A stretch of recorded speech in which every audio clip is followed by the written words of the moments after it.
Todo craque do futebol passou por uma temporada em que ele subiu de patamar e passou a ser considerado como uma sensação mundial. Óbvio que muitas vezes a evolução de um jogador acontece devagarinho, né? Pouco a pouco. Mas nesse vídeo a gente vai contar a história de 7 temporadas de explosão de grandes craques mundiais. Robert Lewandowski é sem dúvidas um dos atacantes mais emblemáticos da década. Depois de marcar os seus golzinhos e se destacar ainda na Polônia no início da carreira, ele foi do Lech Poznan para o Borussia Dortmund em 2010 e a partir daí o Lewa começaria a dar os seus passos rumo ao topo da Europa. A sua temporada de estreia no Borussia foi até que tímida, chegando a marcar apenas 9 gols em 43 jogos. E pra gente que conhece o Lewandowski, né, ver ele passar uma temporada inteira sem conseguir marcar nem 10 gols, amigo, é meio chocante, né? Ainda mais que nessa temporada aí, o Borussia Dortmund foi campeão da Bundesliga. Mas a gente tem que levar em conta o contexto, o Lewandowski estava apenas chegando e o homem-gol dos aurinegros naquela época era o Lucas Barrios, exatamente esse que depois jogaria no Grêmio e no Palmeiras, que marcou 21 gols naquela temporada, exatamente. O Barrios fez o dobro de gols do Lewa numa temporada. Não sei se o fato mais chocante é esse ou do Dortmund ter de fato ganhado a Bundesliga. No entanto, o Barrios acaba se machucando e aí no começo da temporada 11-12, o Lewandowski, que a gente bem conhece, começou a aparecer e a marca dos 30 gols somados em mais um ano vitorioso do Dortmund foi alcançada. E podemos dizer que essa foi a sua primeira grande temporada, ainda mais levando em conta que mais uma vez a Bundesliga foi conquistada pelo Dortmund, né? E o Lewa já apareceu ali no top 3 artilheiros de uma das 5 melhores competições europeias. Mas aqui a gente tá falando de temporadas de explosão, daquela que fez o cara assim se tornar um grande craque mundialmente reconhecido. E por mais que nem sempre dê pra escolher exatamente, né, qual que foi a temporada que ele explodiu de verdade, a gente colocou a do Lewa como a 2012-13, porque além de ele brilhar na Alemanha, ele deu um passo à frente. Não só porque ele marcou 36 vezes na temporada, mas também por ter se destacado na Champions League com 10 gols e 2 passes pra gol na competição. E não é qualquer um que já chega assim na principal competição de clubes do planeta, né? E o Lewa teve um momento que dá pra separar claramente como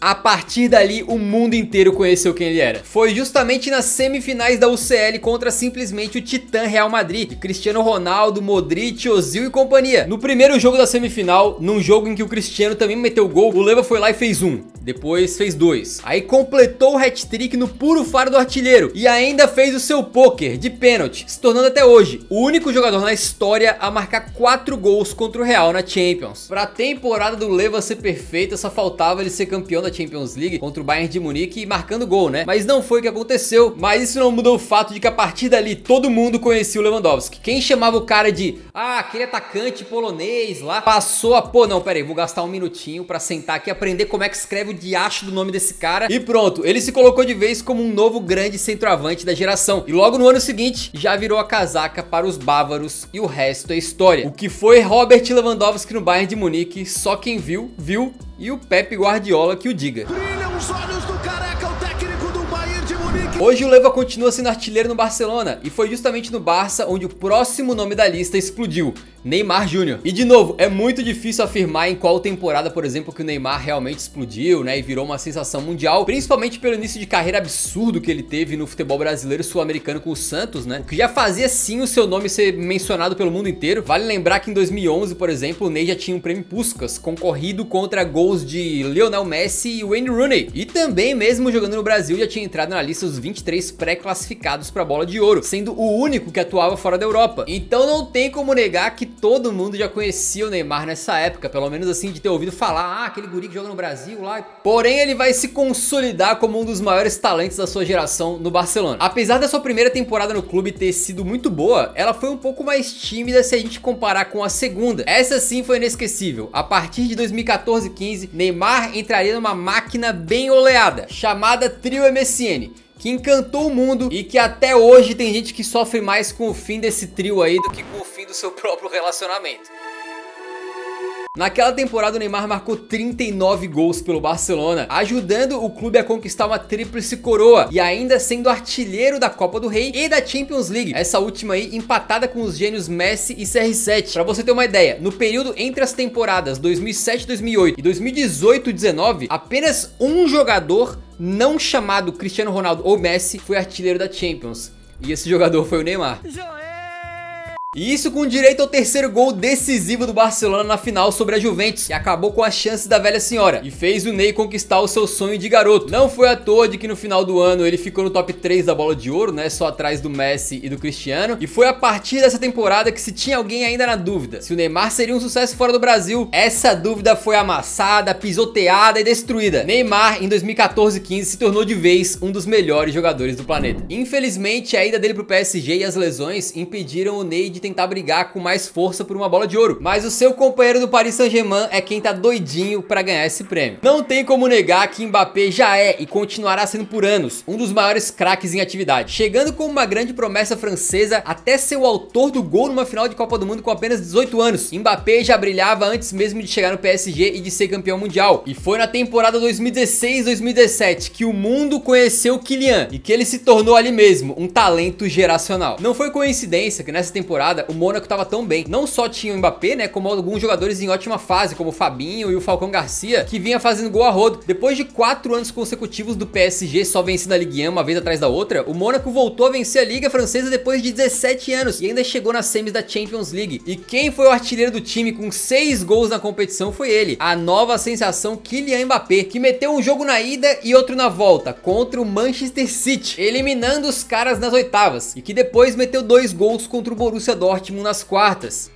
No fim da temporada, com apenas 18 anos, o francês tinha 26 gols e 8 passes para gol, o que foi o suficiente para ter o interesse de Manchester United, Liverpool, Arsenal, City, Real Madrid e, claro, PSG. Inclusive, para lá ele foi por 180 milhões de euros, até hoje a segunda contratação mais cara da história do futebol. E só nessa questão de valores, né, se liga o tamanho da explosão dele nessa temporada, foi um negócio meio absurdo, porque no começo de 2016-17 ele era avaliado pelo Transfer Market em 1,5 milhão de euros. No final, quando acertou com o PSG, já tava valendo 90 milhões, simplesmente 60 vezes mais, que é mais um dado muito interessante sobre a explosão do Mbappé, como ela foi tão abrupta assim. Nessa mesma temporada, em que ele acabou muito bem, tá, destruiu o City na Champions, ele chegou a ter 2 jogos pelo Mônaco B, que atuava na 4ª divisão. É mole? Hoje Mbappé já é uma realidade, soma 2 finais de Copa do Mundo, com hat-trick numa final e tudo mais, além de números absurdos no time do Paris. Não tem nem como discutir que em 16-17 ele surgiu e vai continuar sendo por muito tempo um dos melhores do planeta. E se você tá curtindo esse vídeo, com certeza vai gostar do nosso trabalho nas redes sociais. A gente tá todos os dias postando muita coisa no Twitter e no Instagram, então vou deixar um link com todas as redes do Eurão na primeira linha da descrição e também no comentário fixado. Conheça o nosso trabalho além do YouTube. Nos ajude a chegar em 100 mil seguidores no Insta e no Twitter também, beleza? Acho que você vai curtir, pô, chega junto. De craquinho pra craquinho, a gente troca a França pela Noruega pra falar do Haaland. O Cometa vem cada vez mais se consagrando como um dos craques dessa atual geração, principalmente depois da conquista da tríplice coroa pelo Manchester City, onde o norueguês chegou a marcar 52 gols em 53 jogos na temporada. Ele foi uma peça importantíssima pro time do Pep Guardiola, é óbvio, né? Mas antes mesmo de chegar nesse nível absurdo aí, o Haaland já tinha feito o seu nome na Alemanha. É importante falar que quem tava ligado aí em ligas alternativas e fica procurando jovens talentos e tal, já sabia da existência do Haaland, né? Mas a temporada que a gente selecionou como a de explosão do Haaland é muito curiosa, porque é aquela de 2019-20, em que ele faz a primeira metade lá no RB Salzburg e a segunda no Borussia Dortmund. Com o clube austríaco na fase de grupos da Champions League, foram 8 gols marcados, contando um hat-trick na vitória de 6-2 sobre o Genk.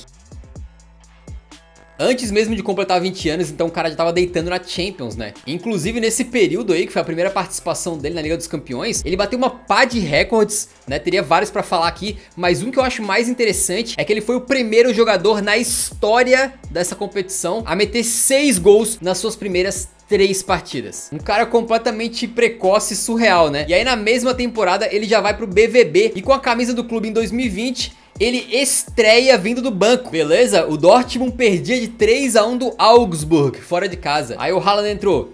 Olha o bicho vindo, moleque. Meteu 1, meteu 2, meteu 3. Um hat-trick na sua estreia, pra virar o jogo pra 5-3 e pedir música no Fantastisch. Aí ele mostrou que não foi sorte e continuou metendo gol a rodo, tanto no campeonato alemão, quanto também na Champions, marcando 2 vezes contra o Paris Saint-Germain nas oitavas de final. E pra quem ainda não conhecia muito bem o norueguês, assistiu esse jogo, o Haaland foi devidamente apresentado pro mundão, com um segundo gol, que foi um baita de um tirambaço absurdo. Olha o barulho que a bola faz batendo na rede, velho.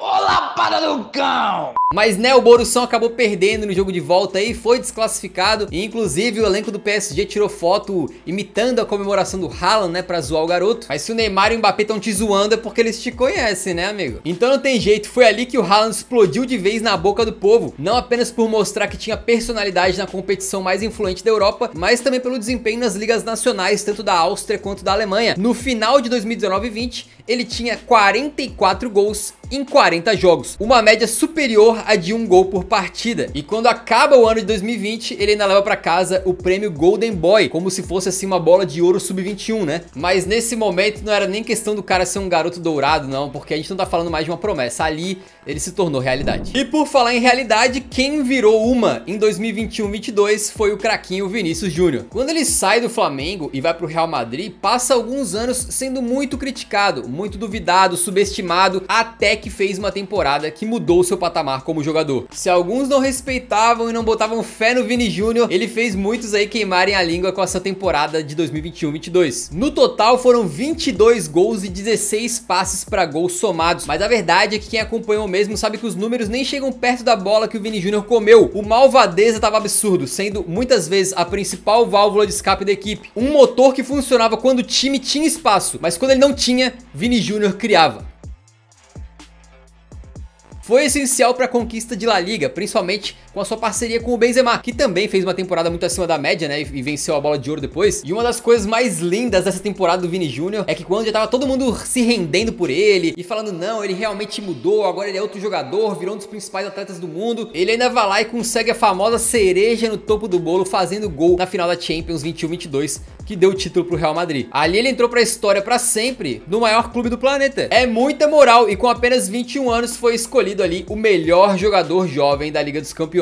Também ficou em 8º lugar na disputa pela bola de ouro. Não tinha mais como negar. O Vini Júnior, que antes parecia cru, que era acusado, muitas vezes com razão, de tomar decisões erradas em campo e de ter uma péssima finalização, virou realidade depois dessa temporada e provou ser um jogador fora da curva e que nasceu para ser protagonista. Depois disso tudo, o mundo inteiro se convenceu que o garoto não era brincadeira mesmo, era craque. E para a temporada 23-24, ele já é um dos principais jogadores do planeta e herdou a camisa 7, que antes, claro, foi vestida por Cristiano Ronaldo. E já que a gente falou do robozão, vamos falar sobre ele então. Só que, cara, alguns jogadores têm uma temporada de explosão muito clara. Eu consigo ver isso, pelo menos, nas carreiras do Vini Júnior e do Mbappé, por exemplo. Agora, outros vão tendo um crescimento mais gradual e é difícil apontar, pô, foi ali que ele explodiu.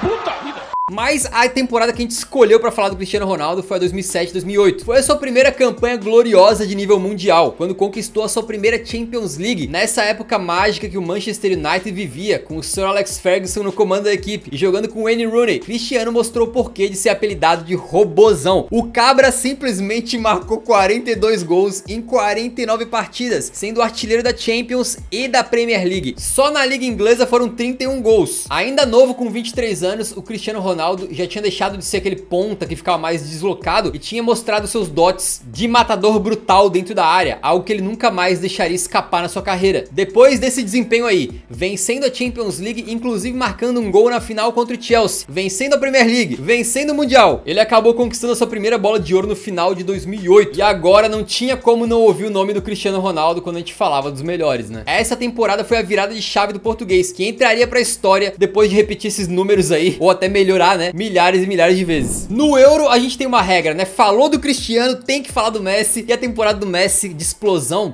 também é um pouquinho difícil de apontar, tá? A gente acabou escolhendo a temporada 2008-2009, porque é claro que desde a base ele já era comentado e muito observado por ser um talento fora do comum, né? E o Messi já tinha ficado no top 3 da bola de ouro, tanto em 2007 quanto em 2008. Mas acho que o momento em que as pessoas começam a ver ele como um extraterrestre mesmo assim, foi na temporada 2008-2009. Foi ali que o craque argentino herdou a camisa 10 do Ronaldinho e começou de vez a dinastia ao lado do Cristiano Ronaldo no futebol. Com 22 aninhos nas costas, Messi marcou 38 gols e deu 15 passes para gol na temporada, com 14 participações diretas em gols em apenas 12 jogos na Champions, inclusive aquele gol antológico de cabeça que ele marcou na final contra o Manchester United. Foi uma temporada que deu início à sextupla coroa, que que o Barcelona conquistaria depois no ano de 2009 e que chegou até a ser covardia com alguns adversários aí, né, com o Messi sendo essencial para esse marco. A temporada dele foi tão absurda que ele conseguiu então em 2009 superar Cristiano pela primeira vez e ser eleito o melhor jogador do mundo. Naquela rivalidade que durou por muitos e muitos anos, né, e que a gente nunca vai esquecer, né. Depois disso aí o Messi nunca mais parou e se tornou um dos melhores da história e zerou de vez o futebol. Se você curtiu esse vídeo, talvez a gente possa fazer uma parte 2. Deixa nos comentários aí quem que vocês gostariam que a gente falasse nesse possível novo vídeo, nada é garantido, beleza? Se puder, deixa o like antes de sair, que ajuda muito o nosso canal. E nos vemos no próximo vídeo, então um grande abraço,